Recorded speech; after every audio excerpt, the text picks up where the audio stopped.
I have you loud and clear. Hello. Welcome. Science. And that is to say, physics, medicine, nature, or Space. Time. the brain, Life. The universe.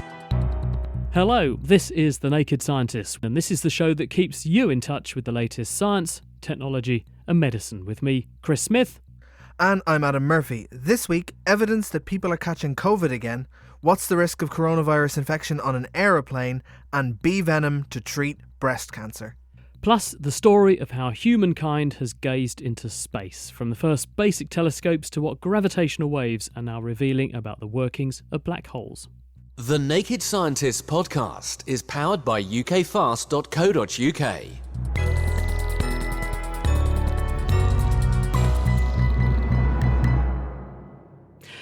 First up, doctors in Hong Kong have reported the first confirmed case of someone being reinfected with the new coronavirus.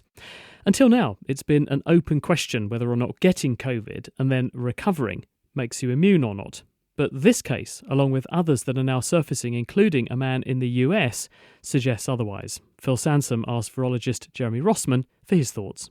What we've seen recently from Hong Kong and then some data in the US is when the person was initially infected, they actually sequenced the virus. And then when the person was sick again, they sequenced the virus again. And by comparing the genome of those two virus samples, they were able to say that, in fact, this was not one long infection, but was an infection with two different variants of COVID-19. So we can now definitively say that, in fact, reinfection is possible. Oh, God. Well, who are our unlucky winners in this horrible situation?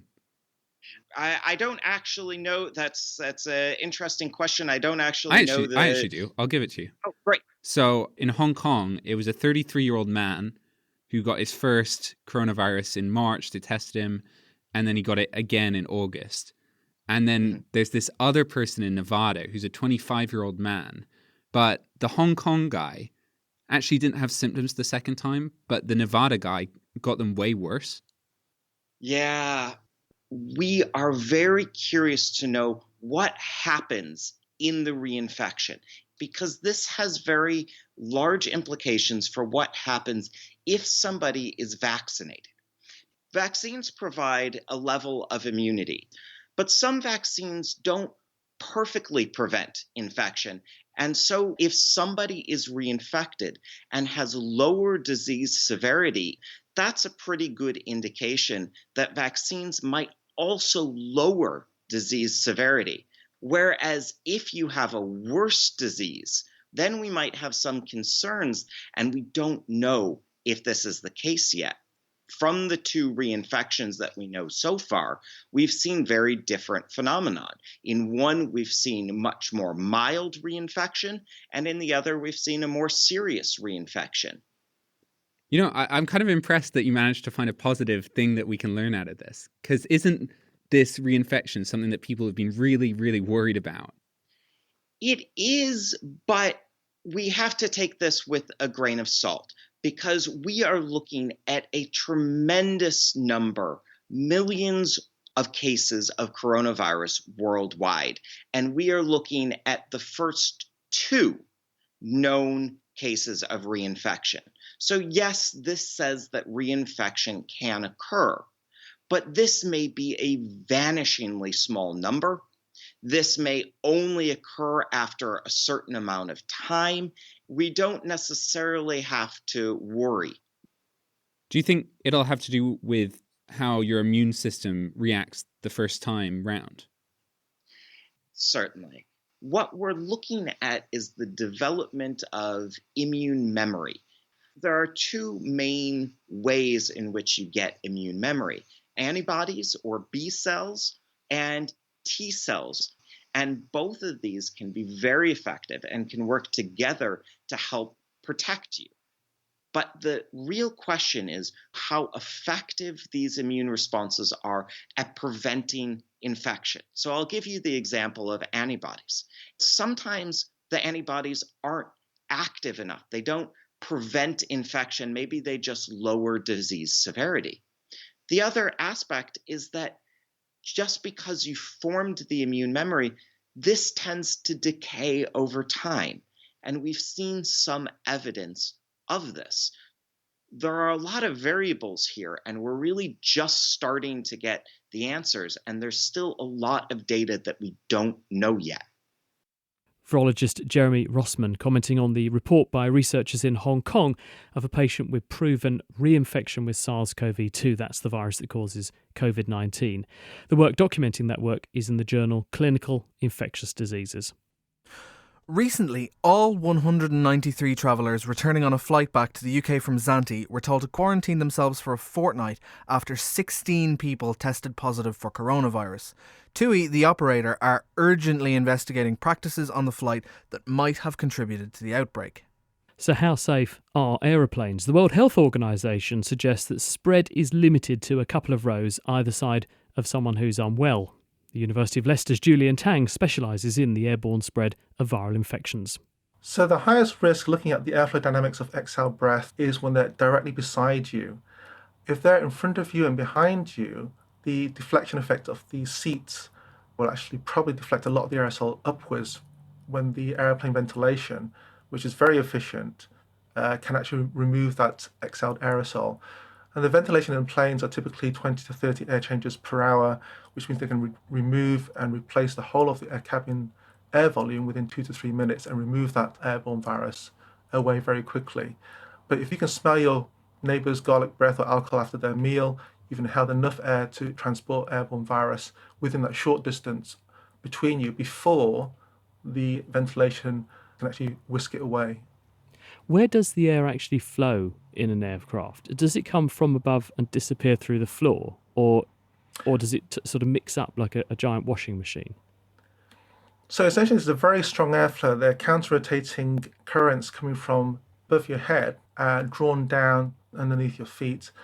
Different planes have slightly different flow patterns, but generally they are designed to prevent longitudinal flow of any airborne contaminant down the length of the plane. So they're like a series of counter-rotating flows all the way down the plane to limit that kind of forward-backwards transmission. Unfortunately, they're probably not efficient at the close-range conversational contact distance that you have talking to your neighbour to whisk that air away sufficiently quickly.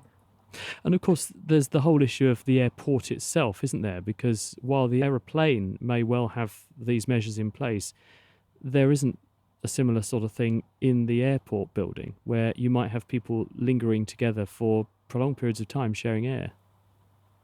Exactly. So it's very hard to actually decide where a person who's infected acquired the infection from, particularly if you're 2 hours pre-boarding and 1 to 2 hours deplaning to pick up your luggage. You're standing beside somebody at the customs security gates or picking up your luggage that may actually transmit the infection to you. And when they test you 3 to 5 days later, it's very hard to tell where you actually got that infection from because of that close temporal proximity of those potential contacts.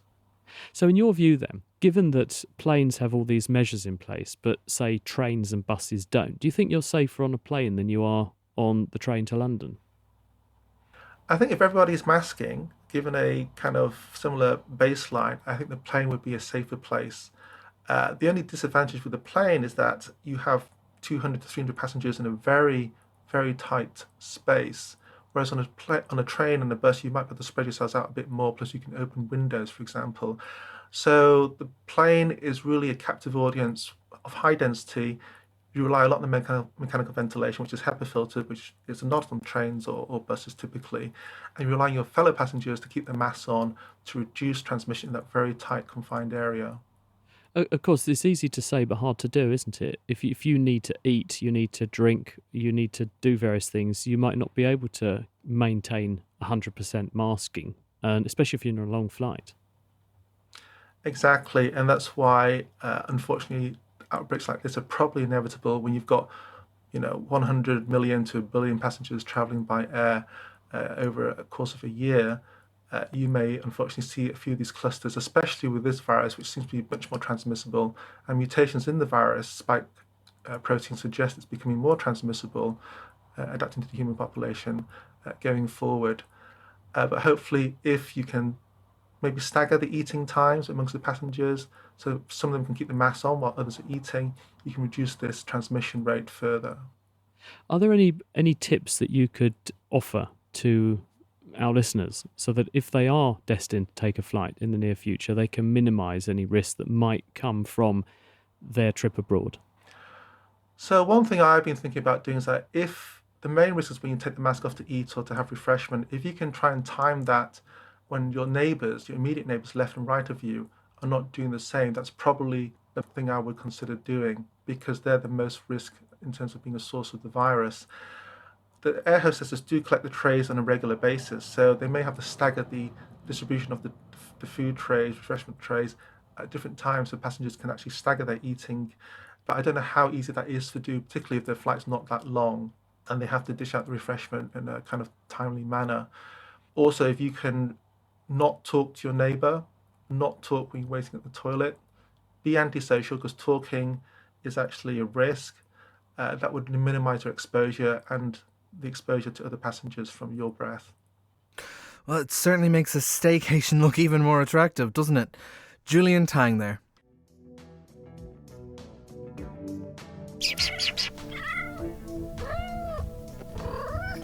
Why do kittens, puppies and human animals play? From pets rough and tumbling with each other to team sports. Join me, Katie Hayler, as I find out why larking about is so important for health. Check out Naked Neuroscience on the Naked Scientist website or wherever you get your podcasts.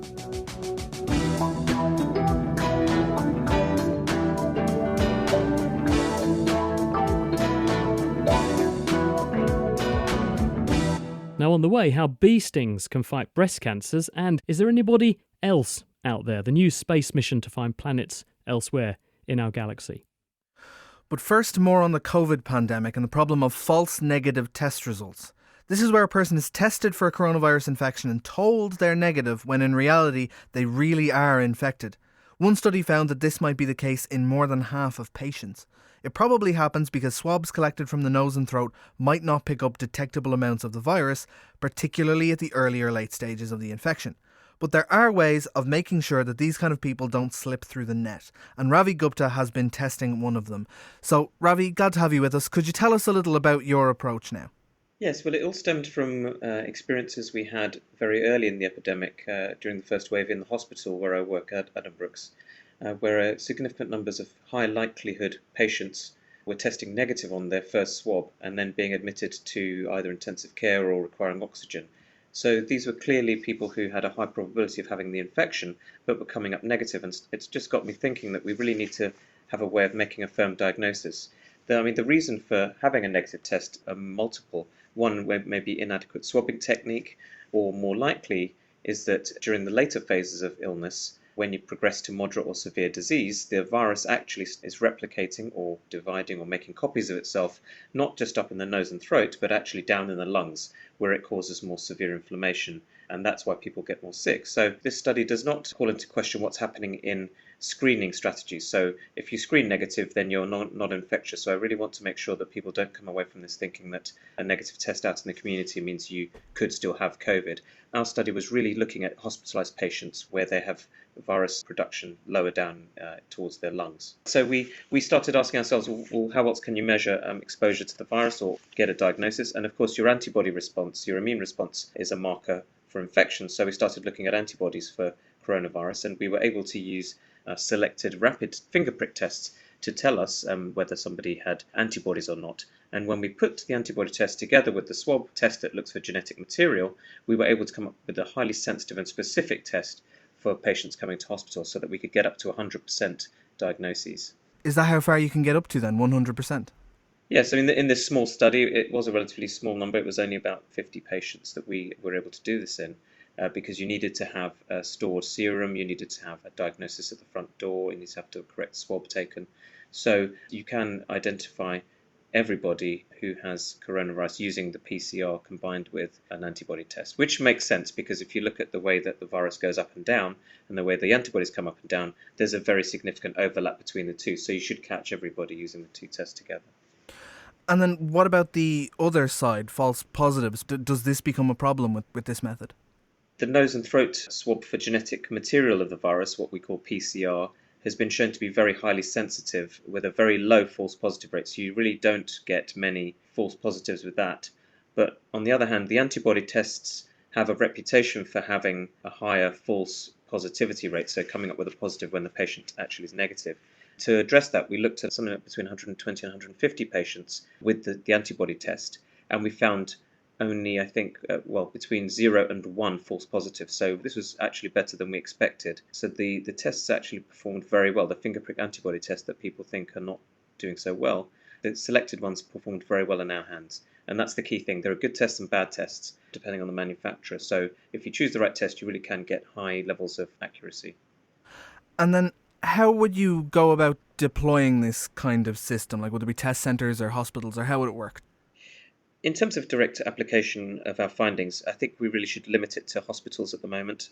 And I think with the flu season coming in and lots of different viruses circulating, a finger prick antibody test in 15 minutes upon admission would be very helpful, because if it's negative and the patient has had symptoms for a week, let's say, you can confidently say they don't have coronavirus infection and probably have something else. So I think it could be very, very useful during periods of pressure on the NHS. Brilliant. Ravi Gupta from the University of Cambridge, thank you very much. Also this week, German doctors looking after the Russian opposition leader and vocal Putin critic Alexei Navalny, who fell ill on a flight to Moscow in late August, have confirmed he's the latest victim of poisoning with the nerve agent Novichok. This is the same stuff that was used in 2018 in Salisbury to attack the Russian defector Sergei Skripal and his daughter. Navalny had been placed in a medically induced coma while doctors fought to stabilise his condition and allow the toxin to be flushed out of his body. He's since woken up, and the team looking after him are saying that he is responding to verbal stimuli, but they don't yet know how serious the long-term effects are going to be. So what is Novichok, how does it work, and where does it come from? Phil Sansom. Novichok is a Russian word that means newcomer or newbie, and it refers to some of what might be the deadliest nerve agents ever made. In fact, Novichok is a family of 7 different agents developed over the 70s and 80s in the Soviet Union and then Russia, carefully designed to circumvent chemical weapons bans and to be undetectable by NATO. They work by using 2 separate ingredients, or reagents, which, when combined, react to produce a powerful poison that disrupts the human nervous system. It does that by messing with a chemical called acetylcholine that carries signals between nerves and muscles, or between nerves and glands, or even between nerves and other nerves. More specifically, the poison blocks a second chemical that normally would break down the acetylcholine. You actually get too much acetylcholine building up at these junctions between cells. Your muscles get overstimulated and all lock up, effectively paralyzing you and potentially killing you from heart failure or suffocation. It's a nasty death. And while drugs that block the acetylcholine receptors can sometimes help, that's only if they come in time. Novichok agents are extremely powerful, lethal at doses of milligrams. But part of what makes them so effective is that the 2 reagents on their own are close to harmless and have shelf lives that are long enough to transport them across the world. The one that probably poisoned Sergei and Yulia Skripal in Salisbury in 2018 was craftily designed to get past any security by using reagents that could be disguised as chemicals for pesticides. But if Novichok agents are so effective, why did the Skripals survive? And though Navalny right now is in a coma, how is it that his condition is supposedly improving? The answer is that people do survive Novichok, but the lasting injuries can be lifelong. One Russian scientist, accidentally exposed while he was developing the agents, never walked again, and his health deteriorated over 5 years until he suffered a horrible, lingering death. Plus, if all this wasn't bad enough, they seem to be incredibly stable molecules. One of the agents can supposedly stick around in the environment for half a century, making these poisons a threat even long after they're used.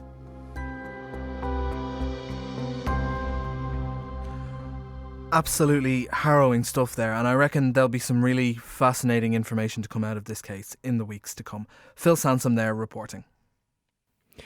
Well, here's some good news, and certainly some that's making a bit of a buzz, because Australian scientist Chiara Duffy, she's at the University of Western Australia and the Harry Perkins Institute in Perth, has discovered that the major component in honeybee venom, and this is a molecule called melittin, can selectively kill cancer cells, and it looks particularly useful for targeting aggressive forms of breast cancer, including those that are referred to as triple-negative tumours that we currently struggle to treat. For thousands of years, humans have looked at the products from venoms for medicinal purposes, the honey, propolis, and the venom.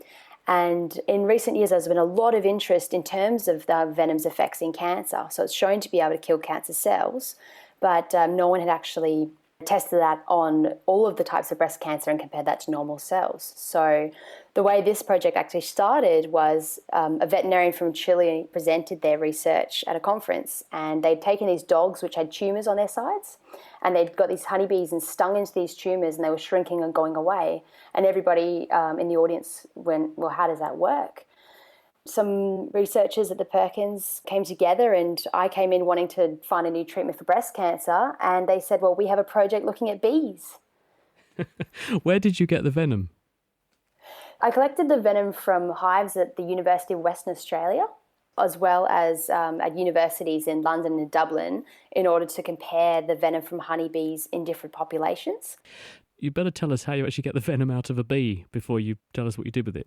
Basically, I would take the bees by their wings or legs and put them in a box, and then take them up to the lab and put them to sleep with carbon dioxide, and then very carefully under a microscope dissect out the venom glands. How much venom do you get per bee? Oh, it's really tiny. It's like 3 microliters, but what I do is actually dilute that because it's so potent. What is actually in venom? Yeah, so it's a range of different chemicals, and the main chemical is called melittin, and basically it is what has this main anti-cancer effect. Right, so you collect the venom. What do you then do with it? So I had grown up a range of cell lines in the lab, representative of the different types of breast cancer as well as normal cells, and basically diluted out the venom and tested it on these cells to see if there was a difference in the effects. And this is as simple as you just apply the venom in the liquid in which the cells are growing and see what it does to them? Yes, so in terms of the cell survival, that's those experiments. And we also did microscopy to visualize actually what happened to the cells. And we could see that very quickly the venom was able to burst open these cells and cause them to die. And remarkably, the venom was more effective in these aggressive cell lines compared to the normal cells. So there was an interesting therapeutic window to play with there. Do you know how the venom is selecting for the cancer cells, why they are particularly vulnerable and not the healthy tissue? Well, there's some theories about this chemical melittin in the venom and it being more able to affect the surfaces of cancer cells because they're more vulnerable to such a chemical integrating into them. But in our research, we found that these molecules that are overexpressed or kind of more abundant in cancer cells are being shut down, and they're fundamental for the growth and replication and survival of cancer cells. So by melittin interfering with these, we think this drives some of the selectivity for damaging these cancer cells more than the normal ones. When melittin binds to a cancer cell, if you watch it down the microscope, what does it actually do to the cell? So what it does is actually 6 to 8 melittin molecules will come into the surface of the cell and dive in and basically form these pores or holes that cross the membrane of the cell and make the cells burst and die. So if you've got something that makes holes in the membranes of cells, specifically cancer cells, does this mean then that even if it didn't kill the cell, you could use this almost as an adjunct therapy? You could mix it up with other drugs that sometimes struggle to get into cancer cells that are good at killing them, and then you could have a perfect cocktail of something that makes holes in cells and something that wants to get in and kill the cell. Yes, absolutely, and that's what we did. So we combined the compound melittin with a chemotherapy that's used for breast cancer treatment called docetaxel, and we found that the combination both in cells but also in tumours that we had grown in mice was significantly more potent than either melatonin or docetaxel alone in reducing tumour growth and the proliferation of these tumours. Taking this a step further then, because obviously this is early stage experiments, a lot of this work's just done looking at cells in the dish. So is the next stage then to consider how you might use this clinically? Yeah, so of course there's lots more experiments to do, but in terms of these aggressive and hard to treat cancers, one of the worst prognoses is for patients with triple negative breast cancer. And this one basically doesn't have any clinically effective targeted therapy. So what we hope is that we could start to develop a targeted treatment with melatonin for these difficult to treat cells. Chiara Duffy, and that study came out in the Nature journal NPJ Precision Oncology. Many people ask us, have you got transcripts for these programmes? The answer is yes, absolutely. We transcribe all the programmes that we make, and we make those freely available, together with the references to any of the research papers we cover on our website. You go to nakedscientist.com, there are links to the podcast there, and in each of the programme pages there are links to the transcripts. We also break the programmes down into chapters so that you can easily find each of the story items and either listen to them, download them and take the audio away with you, or just read the transcript. That's on thenakedscientist.com. The Naked Scientists podcast is produced in association with Spitfire, cost-effective voice, internet and IP engineering services for UK businesses. Find out how Spitfire can empower your company at spitfire.co.uk. Music in the programme is sponsored by Epidemic Sound, perfect music for your audio and video productions. We are casting our eyes upwards into space now as we look at the science of telescopes, and specifically the successor to Hubble that's going to scrutinise the galaxy for planets orbiting distant stars, a telescope that can see into space using gravity, and the largest telescope that we've ever made. That's all coming up. What's it going to show us? To kick us off though, Adam has been taking a look at how telescopes first came into being. People, including me, have been fascinated by space since time immemorial. But looking up with our puny human eyes only gets you so far. To really see out, you need something more. You need a telescope. In some ways, a telescope seems like a simple idea. It's a few bits of glass, maybe a mirror, all put in a tube. But to find out how they came about and what their legacy is, I spoke to Richard Dunn, Keeper of Technologies and Engineering at the Science Museum in London. People were, certainly by the 16th century, thinking about how you might use lenses to see much further away. And there are lots of texts speculating, sometimes in a kind of magical way, about wondrous devices for doing this.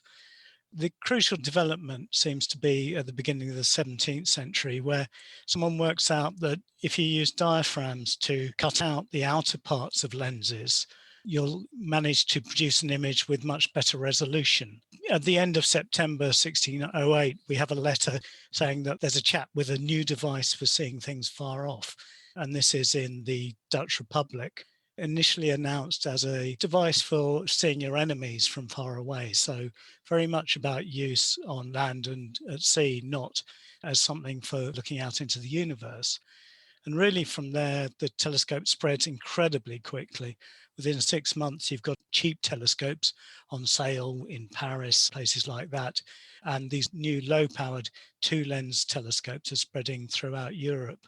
So they were popular and a huge crowd of people could have them.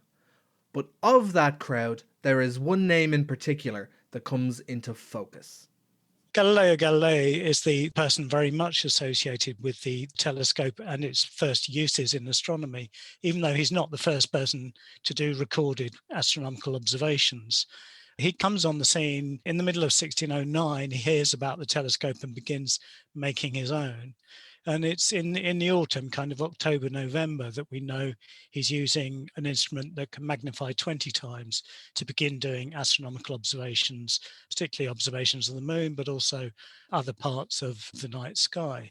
And this leads to his revolutionary work, the Sidereus Nuncius, the starry messenger, that's published March the following year. And the reason he's so associated with the telescope and its use in astronomy is because he gets this amazing book out. He's the first person to print a report of telescopic observations and makes a set of extraordinary claims. He says that the moon is not a smooth sphere, but it has mountains and valleys. He says that the Milky Way is not this kind of solid band, but it's made of individual stars. He says that there are stars in the heavens that the eye alone can't see. You can only see them with a telescope. And finally, he says that Jupiter has 4 of its own moons circling around it. And some of these are claims that really undermine the current view of how the universe was constituted at that time. Those discoveries put a stamp on history. The 4 moons he saw around Jupiter are still known as the Galilean moons. But how did it revolutionize our understanding of our place in things? The observations that Galileo announces, they don't prove that the Earth moves around the sun, but they do undermine the traditional view of an Earth-centered system with concentric spheres, perfect concentric spheres moving around the Earth. The idea that the moon is not a perfect sphere undermines that. The idea that Jupiter has its own moons moving around it as the center undermines the idea that all motion is around the Earth as a center. But that didn't necessarily show that the Earth was moving around the sun. And even when later than the publication of the Sidereus Nuncius, Galileo announces that he's observed phases of Venus, even that doesn't absolutely prove that the sun-centered system is correct. So it's not actually until the 18th century that we get the first observational proof that the Earth is in motion around the sun. And this is from the work of James Bradley, who, after a long series of observations in East London in the 1720s, actually discovers what we now call the aberration of starlight. And this is an apparent change in the position of observed stars caused by the Earth's motion. And so it's only in 1729, when he announces it, that we actually have any direct observational proof. So it's quite interesting that people by that time had long accepted that we live in a heliocentric system, but there was not actually absolutely conclusive proof that that was the case. Of course they were wrong. Everyone knows that the universe revolves around Cambridge. What a wonderful piece. It's amazing how far we've come, isn't it, in the time that we have. Richard Dunn there, he's based at the Science Museum. Now, those telescopes that the early pioneers of astronomy were using all relied on visible light reaching the Earth from far away in space so we could see it.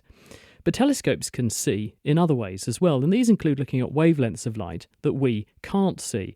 They include things like radio waves, X-rays, gamma rays, and the infrared.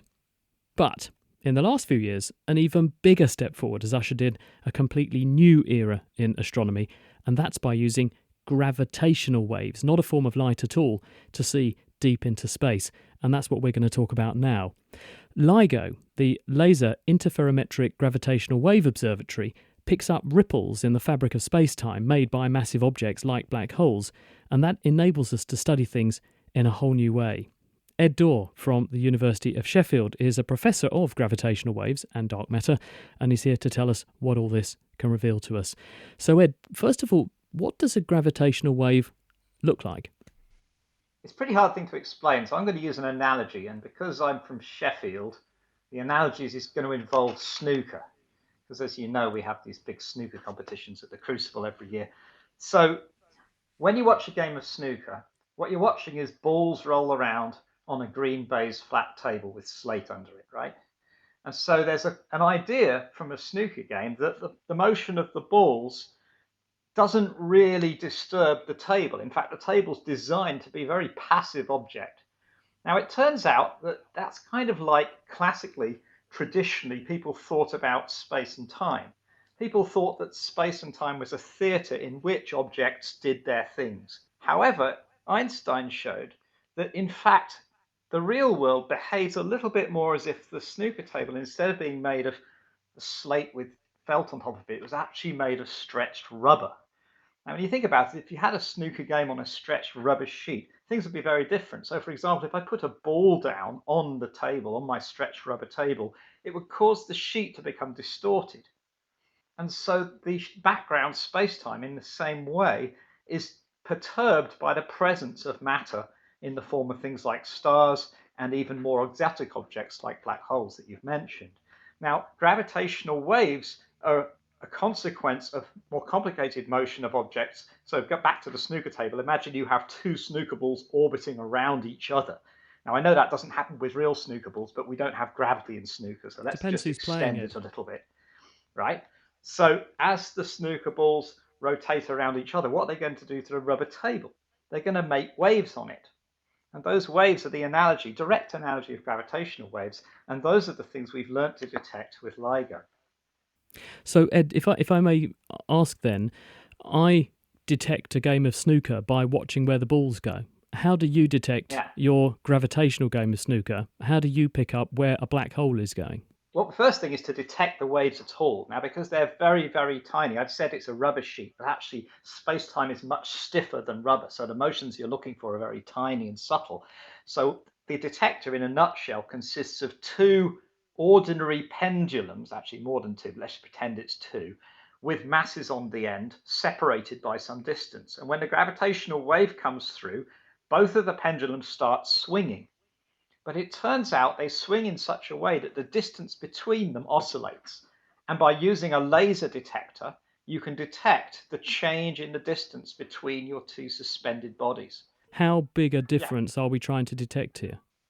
Okay, so if you have two of these pendulums separated by a kilometre, the change in their separation moves by less than 1,000th the diameter of a proton. How on earth can you detect that? By using very, very sophisticated, highly controlled laser metrology methods. You basically set up resonant cavities. The actual masses aren't actually ordinary pendulums. They're made out of mirrors that reflect infrared light. And then you make a resonator out of the two mirrors and you build up laser intensity between the mirrors. And when they start to oscillate, that causes the properties of the built up light between the mirrors to start oscillating as well. And you can amplify the effect of the tiny motion using the properties of the resonator. And what can this tell us, Ed, that we can't learn by using, say, the Hubble Space Telescope? Well, it turns out that much like many objects on Earth don't actually emit very much light, there are plenty of objects probably in the universe that don't emit very much light either, or for that matter, any other kind of electromagnetic wave. And those objects are therefore, with ordinary telescopes or other electromagnetic wave sensors, those objects are actually invisible.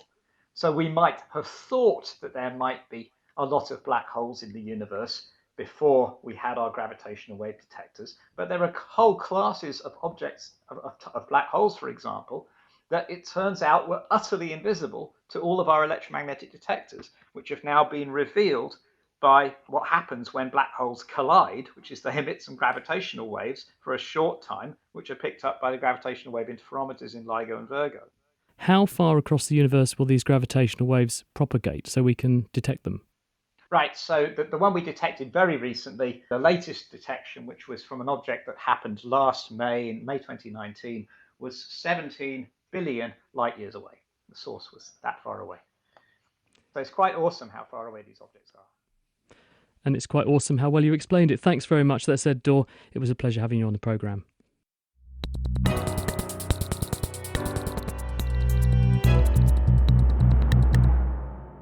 Coming up, the largest telescope ever built, but what will it show us?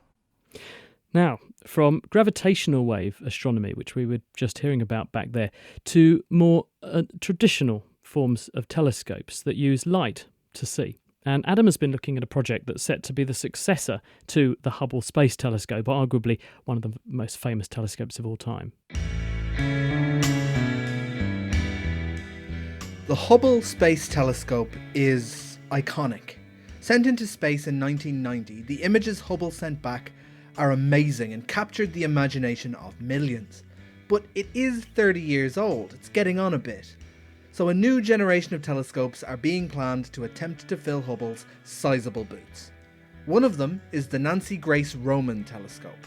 Named for the first female executive of NASA, this telescope will seek to continue Hubble's legacy. I spoke to Dominic Bedford, a program scientist for the telescope. We have designed the Roman Space Telescope to be able to conduct the kind of survey that astronomers haven't been able to do with any of the sets of tools they have had during the past generations.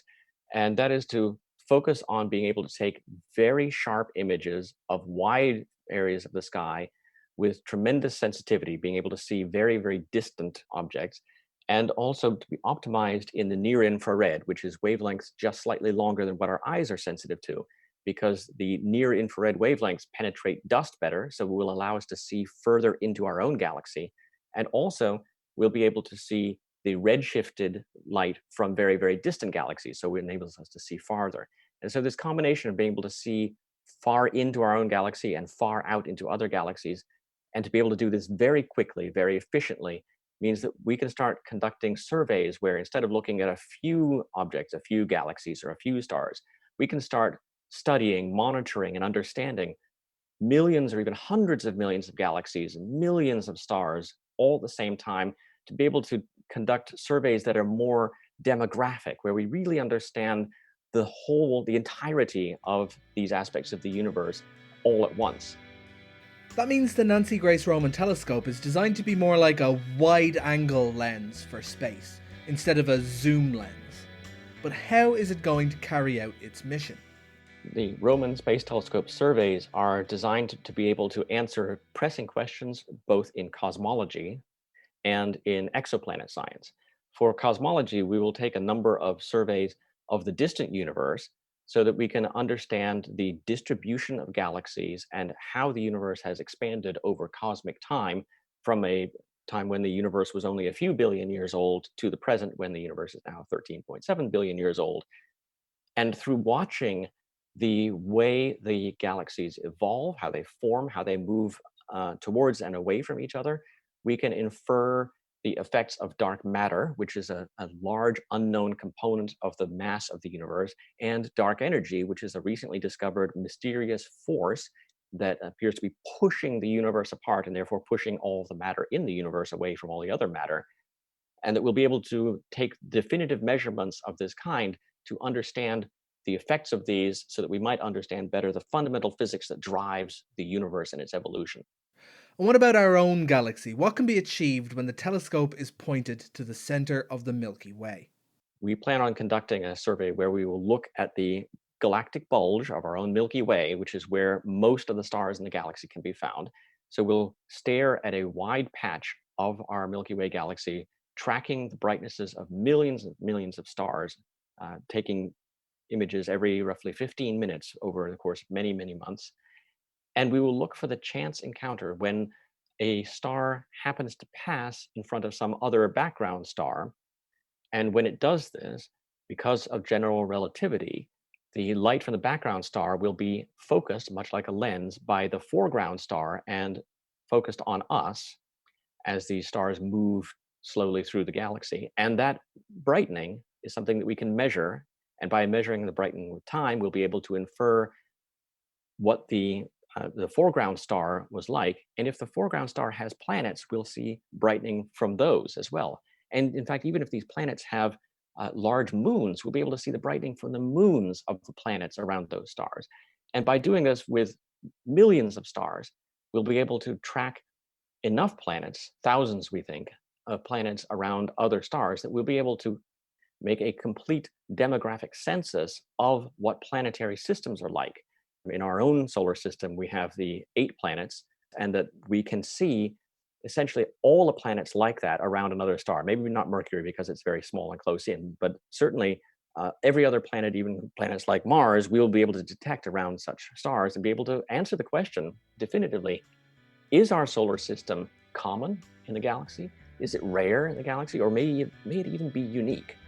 And so doing this, we'll understand our own place in the universe and how our solar system got to be the way it is.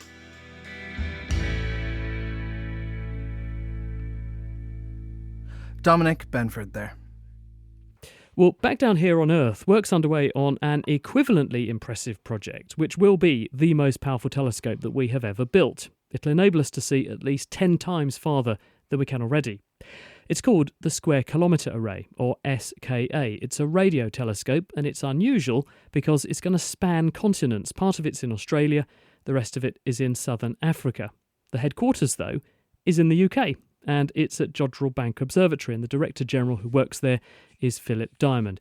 Philip, how do we use radio waves, this being a radio telescope, to do astronomy? Because the likes of Galileo were looking at light we can see. So how do we use radio waves to do the equivalent? Well, there are different types of light. So yes, Galileo observed visible light that we see with our eyes. But other types of light across what we call the electromagnetic spectrum are X-ray, ultraviolet light. The visible sits sort of in the middle of the electromagnetic spectrum. So radio waves are what we call long wavelength part of the electromagnetic spectrum. And in order to observe the universe in radio waves, we need to build large dishes to pick up this long wavelength radiation. And so big dishes like that at Jodrell Bank, which is 76 meters across. What can radio waves and those other sorts of radiation, because they're effectively forms of light that we can't see, aren't they? What can they tell you about a distant object that I couldn't learn from, say, looking at it with the Hubble Space Telescope? Well, if you could see the universe with radio eyes, as we do, it looks remarkably different, actually, from that with observing with visible light. So with visible light, you pick out the stars, the very bright objects like that, stars and galaxies, etc. With radio waves, we pick up a lot of gas, very energetic phenomena, the jets exploding from black holes. But one of the main things that we can do is observe hydrogen, the most common element in the universe. And that is only visible in the radio part of the electromagnetic spectrum. Why does it matter that you're seeing hydrogen? Why is that important? It is the most common element in the universe, and therefore it's the constituent of much of what is out there. It forms the majority of the material in stars, the majority within galaxies. It traces the dynamics of galaxies. And as we look further and further into the universe, closer to the Big Bang, we can actually use observations of hydrogen to watch the universe evolve in time to what we see when we look out into space now.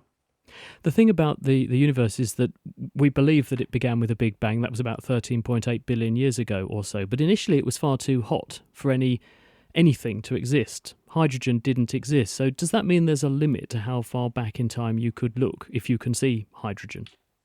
There is. It's about 400 million years after the start of the Big Bang, where we start to see the hydrogen in the universe beginning to form the first stars and the first galaxies. At least we presume that to be the case. It's with the SKA that we actually hope to see this for the first time, to understand the details of how those first stars and first galaxies were formed. And then what we want to do is essentially make a movie of how the universe evolves in time from that point about 400 million years after the Big Bang. One of the striking things about it is that you've got multiple countries involved and it's spread over a huge distance. Now, why is that? Why not just have one big dish in one place? A big dish like the Lovell telescope is 76 meters in diameter. The largest big dish in the world, which can move, is at Green Bank, West Virginia, which is just over 100 meters. We'd like to build bigger dishes, but that's just not practical. In the 50s and 60s, what was realized was if we had smaller dishes that we connected back then with copper cables, but now with fiber optics, and spread them apart, we could essentially synthesize a much larger dish, especially if we had many of these smaller dishes. But if you think of the big dishes as like a wide angle lens, then with what we call interferometers, moving the smaller dishes apart, it's like a zoom lens. And just out of interest, how much data will be flowing down these fibre optics to collect all this information from this enormous array of dishes?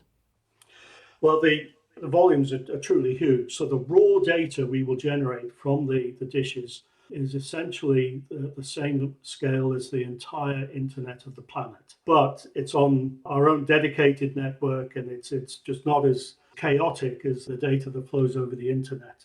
We have fixed formats that we control through this dedicated network. We quickly reduce the volumes of data. They're still enormous. We'll be generating of order 700 petabytes a year into the archive for the astronomers to use. And that dwarfs the total generated by Facebook and Google, for example. So it really is a big data problem that we're tackling to deliver this new science to the users.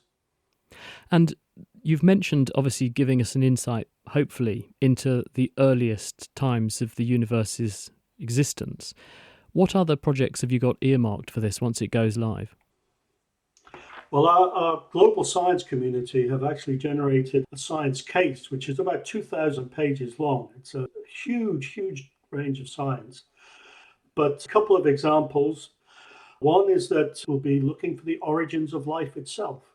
We'll be trying to detect the molecular signatures of prebiotic molecules and potentially even amino acids. That, if we discover that is widespread out there in the universe, that will have very interesting implications for the origins of life.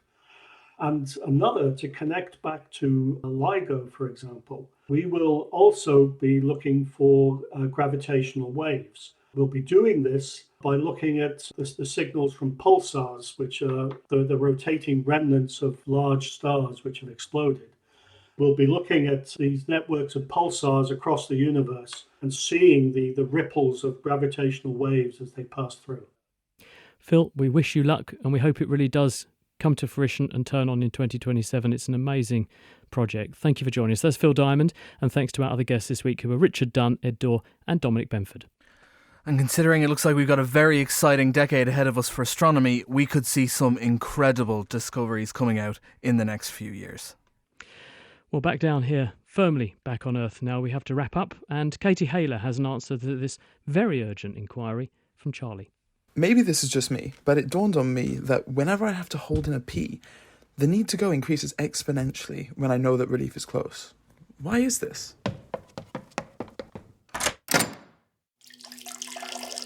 Oh.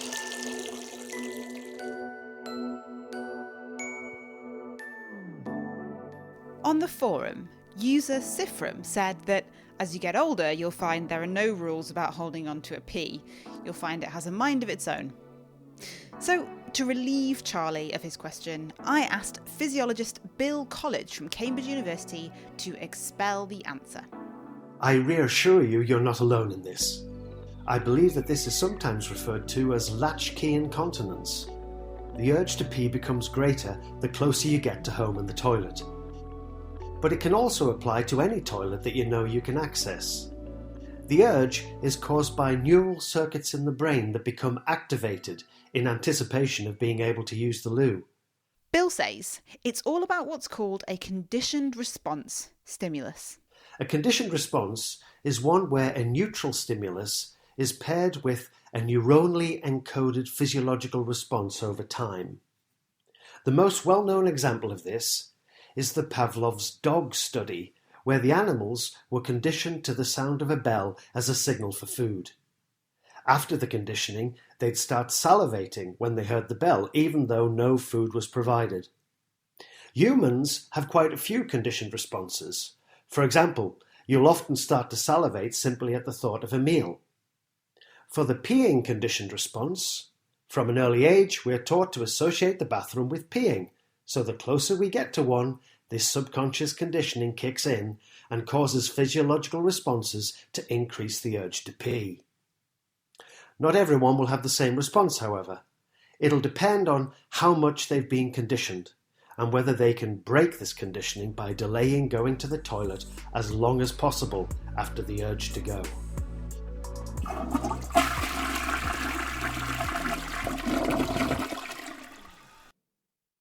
Bill College, thank you very much. This isn't the only type of incontinence issue people can experience, though. And overall, urinary incontinence is actually quite a common problem. So, if the urgency that Bill described, or any other type of urinary issue, is getting in the way of your day-to-day life, it might be worth seeking out help from your doctor. Next time, we've got our eyes to the skies to answer this question from listener David. What method of time would you use in travelling through space, as a day, week, month or a year would become meaningless, and how would this affect the body clock? So, do you know the answer? Why not take the time to let us know? Do tell us. Email us at chris@thenakedscientist.com, join the debate on their forum, thenakedscientist.com/forum, or send in your answer via social media. And if you have a question of your own, you can ask via our website by going to nakedscientist.com/question. And that is it for this week. Thanks to Adam, who put the programme together. And do be sure to join us at the same time next week when a panel of sensational scientists are going to be answering your science questions. Send them in now to chris@thenakedscientist.com. The Naked Scientist comes to you from the Institute of Continuing Education at the University of Cambridge. The programme's sponsored by Rolls-Royce. I'm Chris Smith. Thanks for listening, and until next time, bye-bye.